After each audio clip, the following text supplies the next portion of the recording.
मेरा नाम सुनीता है। मैं एक मिडिल क्लास फैमिली से बिलोंग करती हूँ। मैं काफ़ी पढ़ी लिखी हूँ। मेरी पढ़ाई पूरी होते ही मेरे माता पिता ने मेरे लिए रिश्ता देखना शुरू कर दिया था। मेरे लिए लड़के का रिश्ता आया। उसका नाम गौरव था। दोनों ही परिवारों की रजामंदी से हम दोनों की शादी हो गई और मैं विदा होकर अपने ससुराल चली गई थी। मेरी ससुराल में मेरे पति के अलावा उनकी एक भाभी रहती थी। मेरे पति के माता पिता काफ़ी सालों पहले ही इस दुनिया को छोड़कर चले गए थे। मेरी जेठानी भी विधवा औरत थी। उनका इस दुनिया में कोई नहीं था, इसलिए वह अपनी ससुराल में ही रह रही थी। मेरी जेठानी के पास कोई औलाद नहीं थी। उनके पति जल्द ही इस दुनिया से चले गए थे। उनका नाम पारुल था और भरी जवानी में ही वह विधवा हो गई थी। मैं अपनी जेठानी के कमरे में चली गई थी और उनसे बातें करने लगी थी। मेरी जेठानी बहुत अच्छी औरत थी, बहुत संस्कारी और हमेशा भगवान को पूजने वाली औरत थी। उन्होंने अपने देवर का बहुत ख्याल रखा था। उससे पहले उनके साथ जो कुछ भी हुआ था, उसके बारे में मुझे नहीं पता, लेकिन मेरी जेठानी एक बहुत अच्छी औरत थी। मैं रोज अपनी जेठानी के कमरे में उनसे बातें करने के लिए चली जाती थी। बातें करते करते ही मैं उनकी टांगें दबाने लगी। जब कुछ देर हो गई तो वह सो गई। मैं किचन की तरफ चली गई। किचन में आकर मैंने भाभी के लिए चाय बनाई और उनके कमरे में उनको देने के लिए चली गई। फिर किचन का सारा काम निपटाकर मैंने भाभी के कपड़े इस्त्री करके अलमारी में सेट कर दिए। अपने कमरे में जाते जाते मुझे 11 बज गए थे। गौरव भी सोने के लिए लेट चुके थे। अकेले ही मैं घर के सारे काम करती थी, इसलिए काफी बिजी रहती थी। जब मेरे पति शाम को काम से वापस आते थे, तब मैं उन्हें टाइम नहीं दे पाती थी, क्योंकि मेरी जेठानी शाम को 5 बजे के बाद अपने कमरे से बाहर नहीं निकलती थी और हर छोटे से छोटे काम के लिए वह मुझे आवाज देती थी। मुझे अपनी जेठानी के काम करके बड़ी खुशी होती थी। मैंने उनसे कह रखा था कि आपको बेड से अपना एक भी कदम नीचे उतरने की कोई जरूरत नहीं है। मैं आपका सारा काम खुद कर दिया करूंगी। मेरी बात सुनकर मेरी जेठानी बहुत खुश हुई थी और मुझे आशीर्वाद देने लगी थी। मुझे आशीर्वाद ही तो चाहिए थे। देखते ही देखते हमारी शादी को 1 साल हो गया, मगर अभी तक मुझे कोई बच्चा नहीं हुआ था।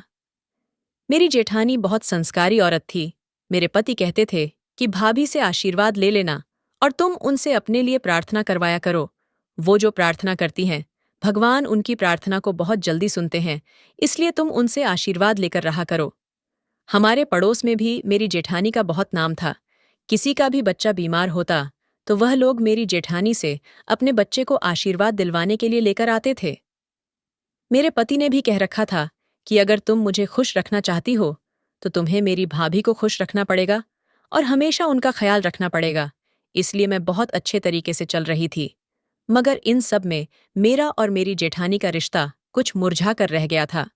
फिर एक दिन कुछ ऐसा हुआ जिसने मेरी जिंदगी को हिलाकर रख दिया और मुझे हैरान कर दिया था, और मुझ पर यह राज भी खोल दिया गया था कि मुझे इस दुनिया में सबसे ज्यादा किससे से नफरत है।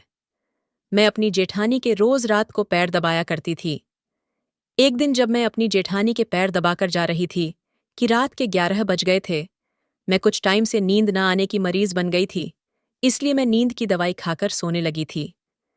मैंने अपनी दवाइयों वाला डब्बा उठाया तो ये देखकर मैं परेशान ही रह गई थी कि इसमें तो मेरी नींद की दवाई थी ही नहीं। मेरी नींद की दवाई खत्म हो चुकी थी। रात का टाइम था, इसलिए मैं अपनी दवाई का अरेंजमेंट भी नहीं कर सकती थी। अब मुझे नींद नहीं आ रही थी। अब मैं इतनी पहाड़ जैसी लंबी रात किस तरह से काटूंगी। मेरे पति भी सो चुके थे। मैंने डरते डरते अपने पति को जागने की कोशिश की, लेकिन उनकी तरफ से कोई जवाब नहीं आया। शायद वह बहुत गहरी नींद में थे, इसलिए वह उठ नहीं पाए। वह तो इतनी गहरी नींद में सो रहे थे कि उनकी खर्राटे कमरे में गूंज रही थीं। मैं भी सारे दिन की थकी हुई थी, इसलिए लेट गई। मैंने सोचा कि मैं लेट जाती हूँ, शायद थकान की वजह से मुझे बिना दवाई के ही नींद आ जाए। मगर रात के 3 बज चुके थे। लेटे लेटे मेरी कमर दुख गई थी, लेकिन मुझे नींद नहीं आ रही थी, इसलिए मैं तंग आकर उठकर बैठ गई। मैं बोर हो रही थी, इसलिए मेरे दिमाग में ख्याल आया कि मैं जेठानी के कमरे में जाकर उनके पास बैठ जाती हूँ। मेरी जेठानी कहती थी कि मैं तो सारी रात जागती रहती हूँ, मुझे नींद कम ही आती है।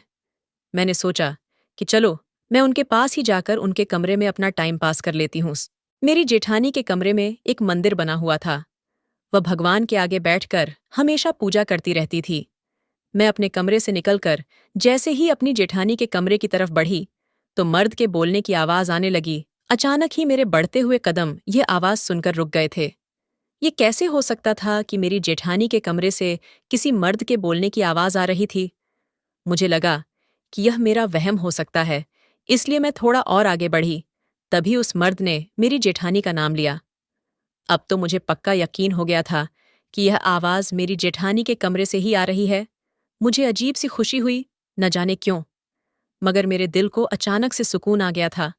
मैं अपने उल्टे पैरों से अपने कमरे में वापस आ गई थी और अपने पति गौरव को उठाने लगी। अचानक वह भी बौखलाकर उठ गए थे। मैंने उनसे कहा कि जल्दी उठो, भाभी के कमरे से किसी मर्द के बोलने की आवाज आ रही है। उनके कमरे में कोई मर्द आया हुआ है। यकीनन उन्होंने अपने किसी आशिक को घर बुलाया होगा, वो भी रात के इस टाइम। क्या मतलब बनता है किसी आदमी के आने का? मेरे पति एकदम गुस्से में आ गए थे और कहने लगे, सुनीता, मैं तुम्हारा जुबान खींच लूंगा। अगर तुमने मेरी माँ जैसी भाभी पर कोई भी गलत आरोप लगाने की कोशिश की तो इसलिए सोच समझकर मेरी भाभी के लिए कुछ भी बोला करो। मैंने अपने पति का हाथ पकड़कर उठाया और उन्हें बाहर की तरफ खींचने लगी और कहा, एक बार मेरे साथ तो चलो, अपनी आंखों से सब कुछ देख लो। मेरे पति तो मुझे खा जाने वाली नजरों से घूर रहे थे और मेरे साथ साथ मेरे पीछे चलने लगे। मैंने एकदम से भी अपनी जेठानी के कमरे का दरवाज़ा खोल डाला ताकि मेरे जेठानी को संभलने का भी मौका न मिल सके। दरवाज़ा खोलने के बाद मैं और मेरे पति सामने देखकर हैरान हो गए, क्योंकि मेरी जेठानी भगवान जी की मूर्ति के आगे हाथ जोड़कर बैठी हुई थी और प्रार्थना करने में बिजी थी। फिर जेठानी ने जब पीछे मुड़कर देखा तो हम दोनों को सवालिया नजरों से घूर रही थीं। मैं उन्हें देखकर घबरा गई थी। मैंने कहा, मैं आपसे सर दर्द की गोली लेने आई थी, मेरे पास नहीं है। शायद आपके कमरे में मौजूद हो। गौरव भी वहां खामोश खड़े रहे थे। जेठानी ने मेरे पति को अपने नजदीक बुलाया, लेकिन मेरे पति उनके पास नहीं गए और कमरे से बाहर निकल गए। जबकि मैं अपने जेठानी के कमरे के अंदर चारों तरफ देख रही थी, आखिर वह मर्द कहाँ जा सकता है? जेठानी एकदम से गुस्सा होकर कहने लगी, तुम अब जाओ यहां से, यहां पर क्यों खड़ी हुई हो? मेरा मुंह देख रही हो? रात को आकर मेरी प्रार्थना में खलल डाल दी। मेरा दिल तो उनको देखकर बहुत डर गया था। पहले दिन से ही मेरी जेठानी ने मेरे दिल में अपने लिए डर पैदा कर दिया था। मुझे उनसे कुछ भी पूछने की हिम्मत नहीं होती थी। मैं डरते डरते अपने कमरे में चली गई थी। जैसे ही कमरे के अंदर दाखिल हुई तो मेरे पति ने मेरे मुंह पर जोरदार थप्पड़ मारा।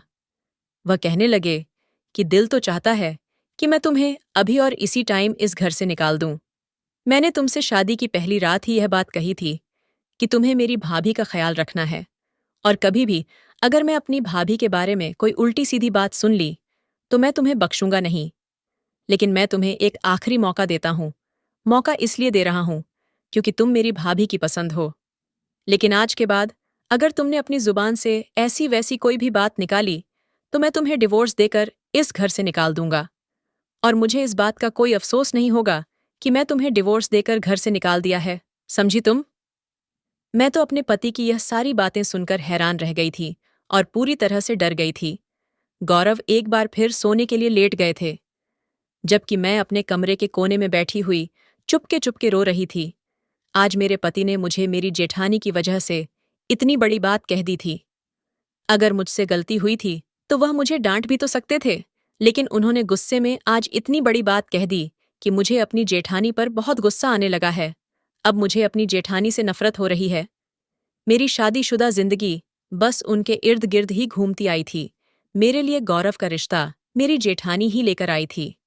मेरी जेठानी हमेशा बड़ा सा घूंघट करती थी, बहुत ही धीमी आवाज में बात करने वाली औरत और बहुत नरम मिजाज की औरत मेरी फैमिली को बहुत पसंद आई थी। मेरी फैमिली को ऐसा लगता था कि मेरे जेठानी के इतने अच्छे संस्कार हैं तो मेरे घर के संस्कार भी काफी अच्छे होंगे। इसी तरह से इनका देवर भी बहुत अच्छा होगा। यही सब देखते हुए मेरे फैमिली ने मेरी शादी यहाँ कर दी। मेरी फैमिली को तो ये रिश्ता बहुत ही पसंद आया था, इसलिए उन्होंने कुछ भी नहीं सोचा था और बिना सोचे समझे ही हाँ कर दी थी। मेरी फैमिली का कहना था कि न तुम्हारी ससुराल में सास है, न ससुर है, न ननद है, सिर्फ एक जेठानी ही तो है। वह भी इतनी अच्छी और संस्कारी औरत है। सारा सारा दिन भगवान की प्रार्थना में लगी रहती है। तुम अगर अपनी जेठानी को बेड पर बैठाकर खिलाओगी तब भी तुम्हारे लिए कम ही होगा। बहुत अच्छी औरत है, कभी उसके दिल को तकलीफ ना पहुंचाना। हमेशा अपनी जेठानी को अपनी सास समझकर उसकी इज्जत करना। बेचारी ने अपनी जिंदगी में बहुत दुख झेले हैं। शादी के शुरू के दिनों में ही बेचारी विधवा हो गई। वो काफी टाइम से अपने देवर का ख्याल रख रही है, इसलिए तुम अपनी जेठानी का बहुत ख्याल रखना। मैंने अपने माता पिता की बात को अच्छी तरह से समझ लिया था।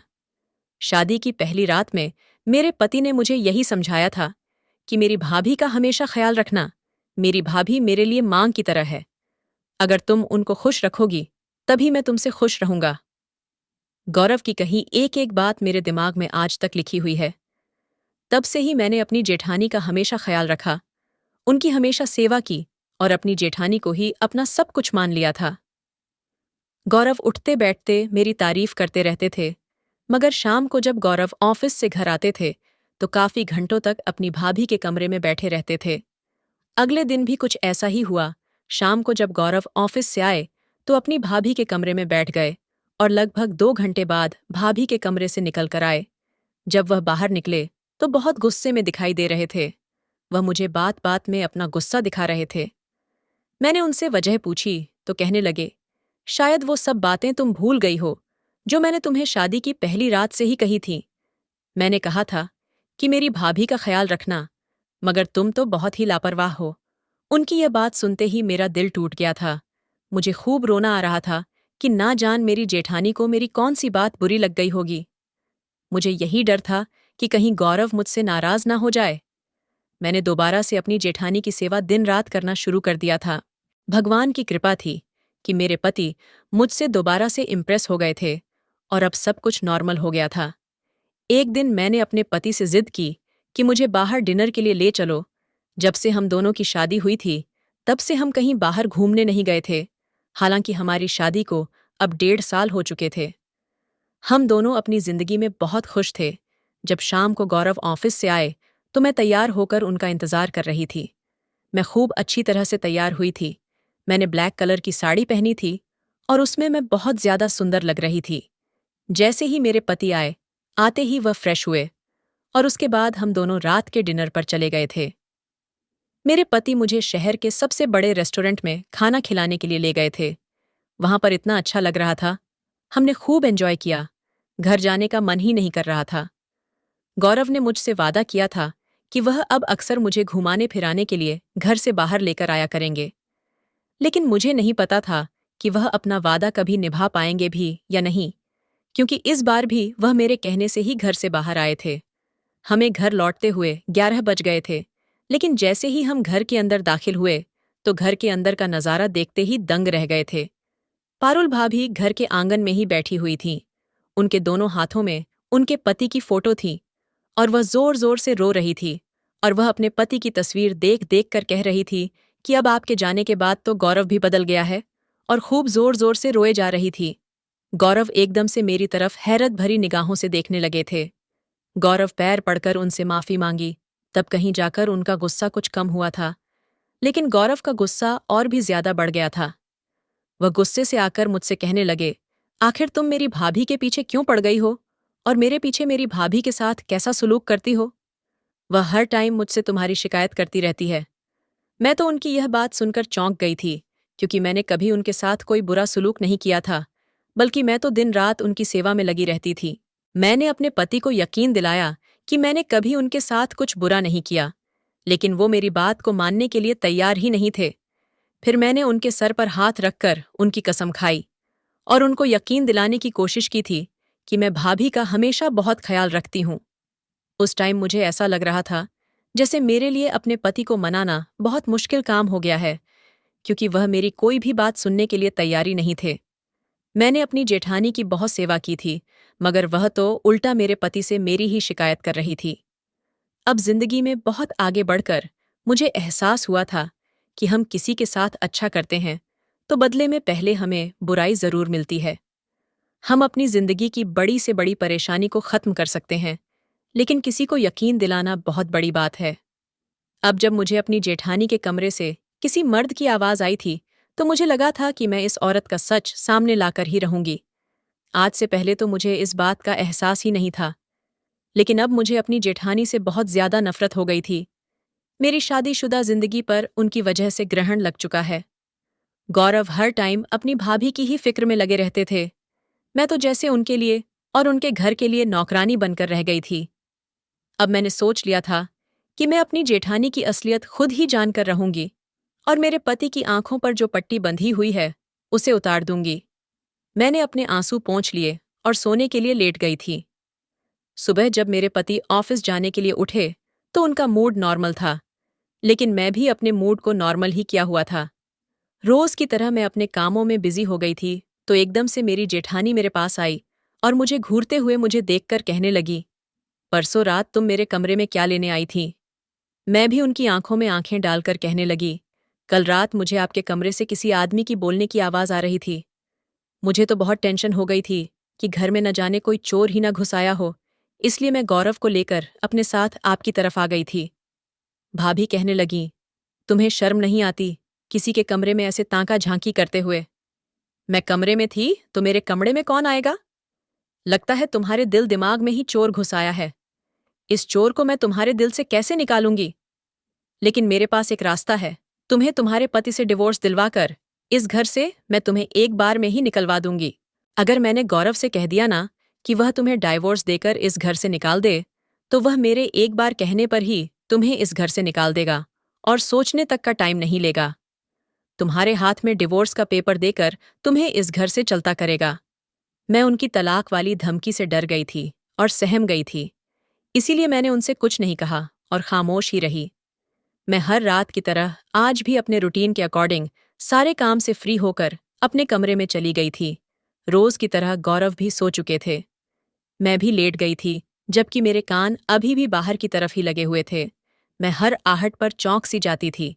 फिर जब रात के 2 बज गए तो मैं बड़ी हिम्मत करके चुपके चुपके दबे पांव उठकर अपने कमरे से बाहर निकल आई थी कि कहीं मेरे पति को ना पता चल जाए कि मैं अपने जेठानी के कमरे की तरफ जा रही हूं, वरना वह मुझसे अब की बार पहले से भी और ज्यादा नाराज हो जाते। मैं धीरे धीरे अपनी जेठानी के कमरे की तरफ चली गई थी। मैंने अपने कान उनकी खिड़की से लगा दिए थे। वो किसी से बातें कर रही थी, कह रही थी कि मैं बड़ी मुश्किल से अपने दिन गुजार रही हूं। मुझे हमेशा इंतजार होता है कि कब रात होगी और कब तुमसे मेरी मुलाकात होगी। फिर किसी आदमी के बोलने की आवाज मेरे कानों में आने लगी। वह आदमी कह रहा था कि पारुल, मेरा भी यही हाल होता है। काश हम दोनों एक साथ रह सकते। मैं इतना ही सुनकर अपने कमरे में वापस लौट गई थी, क्योंकि मेरा शक अब दूर हो चुका था। मेरी जेठानी का कैरेक्टर सच में बहुत खराब था। वह कोई संस्कारी औरत नहीं थी, बल्कि वह तो संस्कार के नाम पर ड्रामा कर रही थी।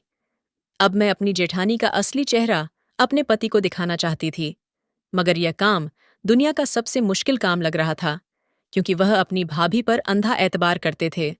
वह तो अपनी भाभी को अपनी माँ समझ बैठे थे और समझते थे कि उनकी उम्र निकल गई है, इसलिए वह कोई भी गलत काम नहीं कर सकती। जब सुबह हुई तो गौरव के चेहरे पर अब भी 12 ही बजे हुए थे। उनका मूड मेरी तरफ से ज्यादा अच्छा नहीं था। वह बात बात पर मुझे गुस्सा दिखा रहे थे। मैंने उनको मनाने की बहुत कोशिश की, तब जाकर कहीं वह मान गए थे, मगर शिकवा करना नहीं भूले थे। जब मैंने उनको मनाया और सॉरी बोला, तो वो मेरे कहने पर मान तो गए थे। कहने लगे कि अगर आज के बाद तुमने मेरी भाभी के बारे में कोई भी गलत शब्द का यूज किया तो मैं बर्दाश्त नहीं कर पाऊंगा। गुस्से में ऐसे ही तुम्हें तलाक दे दूंगा और घर से भी निकाल दूंगा। फिर हम दोनों के हाथ पछतावे के सिवा कुछ भी नहीं बचेगा। तुम समझती क्यों नहीं हो मेरी बात? मैं उनकी बात को सुनकर परेशान हो गई थी, लेकिन मैंने उनका ध्यान दूसरी बातों में लगा दिया। मैंने गौरव को थोड़ा मस्का लगाई और उनसे कहने लगी, गौरव, आज हम कहीं घूमने चलेंगे, और वैसे भी हमने डॉक्टर से आज अपॉइंटमेंट लिया हुआ है।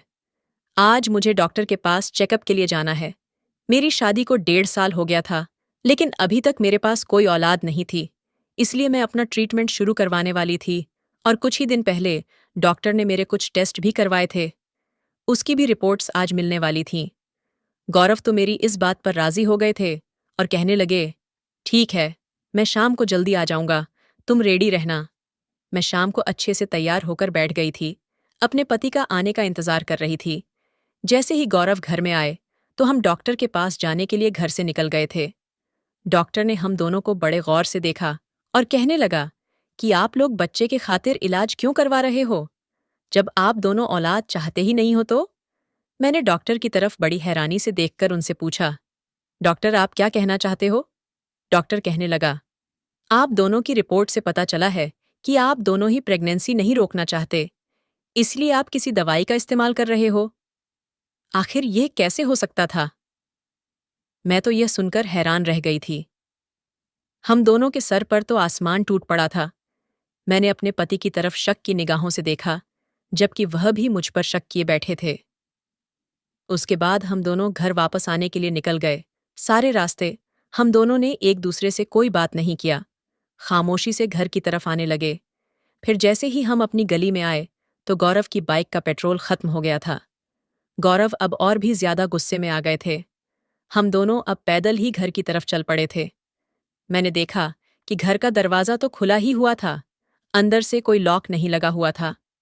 हम दोनों जब घर के अंदर चले गए तो भाभी के कमरे से उनके बोलने की आवाज आ रही थी। तभी हम दोनों आंगन में ही रुक गए और उनकी आवाज सुनने की कोशिश करने लगे। भाभी कह रही थी कि जल्दी करो, मैं अपना सामान पैक कर चुकी हूं। आज मैं इस घर को हमेशा हमेशा के लिए छोड़कर चली जाऊंगी। फिर तभी किसी मर्द की आवाज आई। वह कह रहा था कि हाँ पारुल, इससे पहले कि तुम्हारा देवर और देवरानी वापस लौट आए, हम यहां से निकल जाते हैं। मेरे पति भी यह सारी बातें सुन रहे थे। उनकी आंखों में तो खून उतर आया था। तभी उन्होंने जोर से भाभी के कमरे का दरवाजा खोल दिया। जैसे ही हमने कमरे के अंदर देखा तो भाभी के साथ साथ एक आदमी भी खड़ा हुआ था। मैं भी गौरव के साथ साथ ही भाभी के कमरे में चली गई थी। गौरव ने उस आदमी का गिरेबान पकड़ लिया। गौरव ने उसकी बुरी तरह से पीटना शुरू कर दिया। थप्पड़ ही थप्पड़ मारने लगे और उसको मार मार कर उसकी हालत खराब कर दी, जबकि भाभी उस आदमी को बचाने की हर तरह से कोशिश कर रही थी। फिर वह कहने लगी, गौरव, एक बार मेरी बात तो सुन लो। गौरव, भगवान के लिए प्लीज एक बार मेरी बात सुन लो। इसको छोड़ दो, ये बेकसूर है। तभी गौरव ने आगे बढ़कर अपनी माँ जैसी भाभी के मुंह पर भी थप्पड़ दे मारा था। यह देखकर मुझे बहुत खुशी हुई थी, क्योंकि वह औरत हमें इतने दिनों से बेवकूफ बना रही थी। वह आदमी तो सोफे पर जा गिरा था और भाभी भी पूरी तरह से रो रही थी। मैं एकदम से घबरा गई थी कि आखिर आज मेरे पति ने अपनी भाभी पर कैसे हाथ उठा लिया। एकदम से भाभी मेरे पास आई और मेरे सामने हाथ जोड़कर कहने लगी, सुनीता, तुम ही गौरव को समझाओ। भगवान के लिए एक बार मेरी बात सुन ले। मुझे एक बार बोलने का मौका तो दे दो। मुझे भी भाभी पर बहुत गुस्सा आ रहा था। मन तो कर रहा था कि मैं भी उन्हें धक्का दे दूं और इस घर से निकाल दूं, लेकिन भगवान के नाम पर मैंने उनकी बात सुनने का फैसला कर लिया था। मैंने गौरव को रोक दिया था और वह आदमी सोफे पर बैठ गया था। वह काफी जख्मी हालत में हो गया था, क्योंकि मेरे पति ने उसे बहुत बुरी तरह से मारा था। मैंने भाभी से कहा, कहो, आप क्या कहना चाहती हो? और गौरव से कहने लगी कि एक बार भाभी की बात सुन लो। भाभी ने बताया कि उनका अफेयर 3 साल से इस आदमी के साथ चल रहा है। जब उनके पति की मौत हो गई थी, उसके बाद से ही यह इस आदमी ने उनको प्रपोज किया था। भाभी ने बताया कि इसका नाम विपुल है और यह शादी से पहले से ही मुझे पसंद करता था।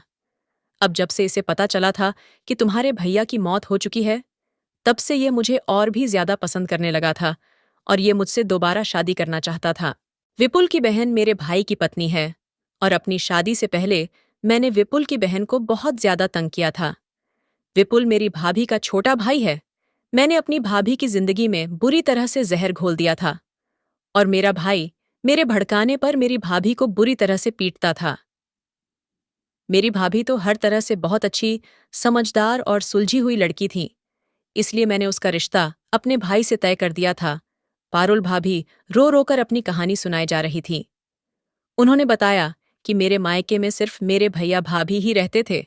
मेरे माता पिता तो मुझे बचपन में ही छोड़कर चले गए थे। एक मेरा छोटा भाई ही था जो मुझे बहुत प्यार करता था, लेकिन जब से उसका चक्कर विपुल की बहन से चल गया था, तब से वह अपनी बहन पर ध्यान देना भूल गया था। बस तभी से मुझे अपनी भाभी यानी विपुल की बहन से नफरत हो गई थी। इसलिए मैंने उसको परेशान करना शुरू कर दिया था और मैं उसकी छोटी छोटी शिकायत अपने भाई से लगाती रहती थी। मेरा भाई मेरे कहने पर बहुत ज्यादा चलता था, इसलिए मैंने अपनी भाभी को अपने भाई से तलाक दिलवाकर अपने मायके के घर से उसको निकलवा दिया था। उसके बाद मेरी शादी यहाँ पर हो गई। मेरा इरादा था कि मैं इस घर पर अकेली राज करना चाहती थी, लेकिन मेरे भाग्य में ऐसा मुमकिन नहीं था। मेरे पति शादी के 8 महीने बाद ही मुझे छोड़कर चले गए। इसके बाद मैंने सोचा कि मैं इस घर को छोड़कर कभी नहीं जाऊंगी। मैं इस घर पर अकेली ही राज करना चाहती थी, लेकिन लोगों का कहना था कि तुम्हें अपने देवर की शादी करनी चाहिए, इसलिए दुनिया वालों की बातों में आकर मैंने अपने देवर के लिए रिश्ता देखना शुरू कर दिया।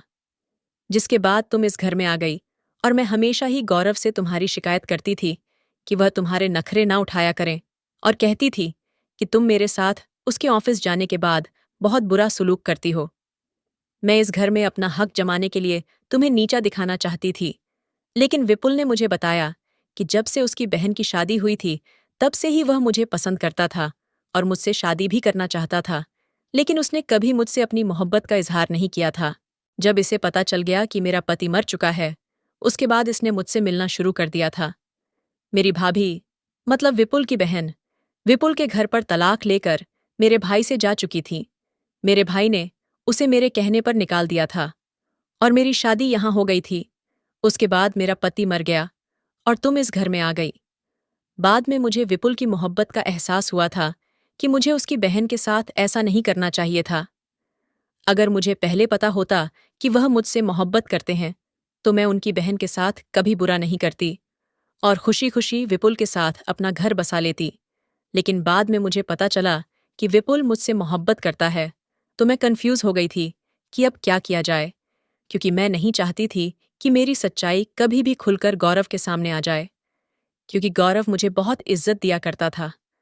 गौरव मेरा कहना मानता था, इसलिए मैंने यहाँ पर भी वही तरीका अपनाया जो मैंने अपने भैया भाभी के साथ अपनाया था। मैंने तुम्हें निकालने की भरपूर कोशिश की कि तुम तंग आकर इस घर से खुद निकल जाओ, लेकिन तुम बहुत ढीठ निकली। मेरा घर मेरी ही गलती की वजह से बिखर गया था। जब से गौरव ने तुमसे शादी की थी, तभी से मेरे दिल में गौरव के लिए नफरत बढ़ चुकी थी। मैं इस घर में अपना राज जमाना चाहती थी, लेकिन गौरव तुमसे इतना ज्यादा प्यार करता था कि यहाँ रहते रहते मुझे अपनी इज्जत कम होती हुई नजर आ रही थी। गौरव ने मुझे अपनी माँ का दर्जा दे दिया था और मैं उससे नफरत करने लगी थी। मैंने सोचा था कि मैं अपनी मोहब्बत को पाकर ही रहूंगी। मैं विपुल से शादी करना चाहती थी और मैं अब विपुल के साथ यहाँ से चली जाऊंगी, और मैं तुम दोनों के खाने में प्रेगनेंसी न ठहरने वाली दवाई भी मिला दिया करती थी, ताकि अगर तुम्हारा बच्चा हो गया तो गौरव उस बच्चे से भी और ज्यादा प्यार करने लगेगा और मेरी तरफ से अपना ध्यान हटा लेगा, क्योंकि मैं ऐसी जिंदगी नहीं गुजारना चाहती थी। ज्यादातर विधवा की कोई वैल्यू नहीं होती, लेकिन मैं ऐसा नहीं चाहती थी। मैं चाहती थी कि इस घर में मुझे मालकिन बनाकर रखा जाए और हर काम मेरी मर्जी के मुताबिक ही होना चाहिए। यही वजह है कि अभी तक तुम प्रेग्नेंट नहीं हो। काफी टाइम से मुझे विपुल कह रहा था कि तुम मेरे साथ भाग जाओ। मेरी और विपुल के साथ मुलाकात बढ़ने लगी थी। मैं अपने कमरे की खिड़की खोल दिया करती थी, जिसके सहारे विपुल खिड़की से मेरे कमरे में आ जाया करता था और हम दोनों रात को एक दूसरे से बातें किया करते थे। हम दोनों ने शादी करने का इरादा कर लिया था। अब मैं विपुल के साथ घर छोड़कर जा रही हूँ। हम दोनों ही अब शॉक्ड रह गए थे। मेरी जेठानी ने तो मेरी जिंदगी में जहर घोलने की कोई कमी नहीं रखी थी। मुझे तो अपनी जेठानी पर बहुत ज्यादा गुस्सा आ रहा था। हम सब खामोश खड़े हुए थे। इतनी ही देर में विपुल बोल पड़ा और कहने लगा, पारुल, तुम्हें क्या लगता है मैं तुमसे प्यार करता हूं? मैं तुमसे प्यार करने का सिर्फ नाटक कर रहा था। मैं तुम्हें यहां से बहाने से भगाकर ले जाता और किसी सड़क के किनारे ले जाकर छोड़ देता। क्या मुझे नहीं पता कि तुमने मेरी बहन के साथ कितना बुरा किया था? तुम्हारी वजह से मेरी बहन आज तलाकशुदा होकर घर में बैठी हुई है और खून के आंसू दिन रात होती रहती है। अपनी बहन को देख देख कर मुझे सबसे ज्यादा गुस्सा सिर्फ तुम पर आता था। इसलिए मैंने तुम्हारे साथ प्यार का ढोंग रचाया और तुम्हें अपने प्यार के जाल में फंसा लिया। मुझे पता था कि तुम बहुत बड़ी लालची औरत हो। तुम हर घर में अपनी मर्जी चलाना चाहती हो, इसलिए तुमने अपने भाई की जिंदगी बर्बाद कर दी और अब यहाँ पर तुम अपने देवर की जिंदगी भी इसी तरह से बर्बाद करने जा रही थी। मैंने सोच लिया था कि मैं तुमसे इसी तरह से बदला लूंगा। जब मैं तुम्हें यहाँ से लेकर भाग जाता तो सारे मोहल्ले में तुम्हारी बदनामी हो जाती और उसके बाद मैं तुम्हें नहीं अपनाता, तब तुम्हें पता चलता कि किसी को धोखा देना कैसा होता है। जिस तरह तुमने मेरी बहन को जलील किया था, इस तरह मैं भी तुम्हें सारी दुनिया के सामने जलील करना चाहता था। लेकिन इससे पहले ही इन दोनों को हमारी सच्चाई के बारे में पता चल गया। तुम्हें क्या लगता था कि मैं तुमसे शादी करना चाहता हूं? यह तुम्हारी बहुत बड़ी गलतफहमी है। मैं तो सिर्फ तुमसे बदला लेना चाहता था, इसलिए तुम्हारे साथ प्यार का नाटक कर रहा था और रोज तुमसे मिलने के लिए यहां पर आता था। मैं कभी भी तुम जैसी औरत से शादी नहीं कर सकता, जो दूसरों का घर नहीं बसने दे सकती है, तो उसका खुद का भी घर नहीं बस सकता। इतना कहकर विपुल आगे बढ़ गया था। पारुल भाभी विपुल के पीछे गेट तक चली गई थी। वो बुरी तरह से विपुल के आगे पीछे रो रही थी। कह रही थी कि प्लीज मुझे अपने साथ लेकर चलो। तुमने मुझे बहुत बड़ा धोखा दिया है। मैंने तुम्हारी बहन के साथ जो भी किया उसके लिए मुझे माफ कर दो, लेकिन प्लीज मुझे एक्सेप्ट कर लो। लेकिन विपुल ने उनकी एक नहीं सुनी और उन्हें धक्का देकर घर से निकल गया। उसके बाद गौरव ने भाभी का हाथ पकड़कर उनके कमरे में उनको बंद कर दिया। वह हैरान थे कि उन्होंने अपनी भाभी को अपनी मां समझा था, लेकिन उनकी भाभी उनकी ही जिंदगी में जहर घोल रही थी। इस हादसे के 3 दिन के बाद मेरे पति ने पारुल भाभी की शादी एक 50 साल के आदमी के साथ करने का फैसला कर लिया था। भाभी यह शादी करने के लिए तैयार नहीं थी, लेकिन मेरे पति ने कह दिया था कि अब मेरे भैया इस दुनिया में नहीं हैं, इसलिए इस घर में और इस जायदाद में आपका कोई हिस्सा नहीं है। इसलिए अब तुम इस घर में और नहीं रह सकती। मैं तुम्हें ऐसे सड़कों पर बर्बाद होने के लिए नहीं छोड़ सकता। तुम औरत हो, इसलिए तुम्हारी इज्जत कर रहा हूं। इस आदमी से शादी कर लोगी तो तुम्हारा घर बस जाएगा, वरना मैं तुम्हें धक्के मारकर इस घर से निकाल दूंगा। तुम्हारा अपना कोई नहीं है, ये बात मैं अच्छी तरह से जानता हूं। इसीलिए मैं नहीं चाहता कि तुम्हें दर दर की ठोकरें खाने के लिए छोड़ दूं। तुम्हारे लिए बेहतर यही होगा कि चुपचाप शादी कर लो और अपना घर बसा लो। मेरी जेठानी अब हार मान गई थी, इसलिए उन्होंने शादी करना ही बेहतर समझा और चुपचाप उस 50 साल के आदमी के साथ शादी कर ली। गौरव ने उनको विदा करते टाइम उनसे कहा कि आज के बाद आपका और मेरा रिश्ता जो भी था वह खत्म हो चुका है। अपना घर बसा लो, इसमें तुम्हारी ही भलाई है। अगर तुम वहां से वापस मेरे घर आ गई तो मैं तुम्हें इस घर में नहीं रखूंगा, क्योंकि अब इस घर में कुछ भी नहीं है जो तुम्हारे लिए बाकी रह गया है। इस घर के दरवाजे तुम्हारे लिए हमेशा हमेशा के लिए बंद हो गए हैं। भाभी रोते हुए अपने पति के साथ चली गई थी। भाभी के जाने के बाद मेरे पति ने मुझसे हाथ जोड़कर माफी मांगी। मैंने अपने पति को माफ कर दिया था। अब मैं अपने पति के साथ बहुत खुश हूं। कुछ टाइम बाद ही मैंने एक प्यारी सी बेटी को जन्म दिया। भाभी से हमारे सारे रिश्ते नाते खत्म हो गए। अब मैं अपने ससुराल में बहुत खुशी खुशी रह रही थी। मेरी सारी जिंदगी खुशियों से भर गई है। मेरे पति मुझसे बहुत प्यार करते हैं। इंसान जैसा करता है वही अपनी जिंदगी में भुगत भी लेता है। ऐसा ही कुछ मेरी जेठानी ने भी किया था। विपुल उनसे सिर्फ बदला ले रहा था और उसका बदला पूरा होते ही उसने भाभी को छोड़ दिया था। अब शायद भाभी अपनी जिंदगी में खुश हो, लेकिन उन्होंने जो कुछ भी किया वह बहुत गलत किया था। दोस्तों, उम्मीद करती हूं आपको हमारी कहानी पसंद आई होगी। कहानी पसंद आई है तो वीडियो को लाइक करें। चैनल पर नए हैं तो चैनल को सब्सक्राइब करें और हाँ, नोटिफिकेशन बेल को जरूर दबाएं ताकि अगली अपडेट सबसे पहले आपको मिले।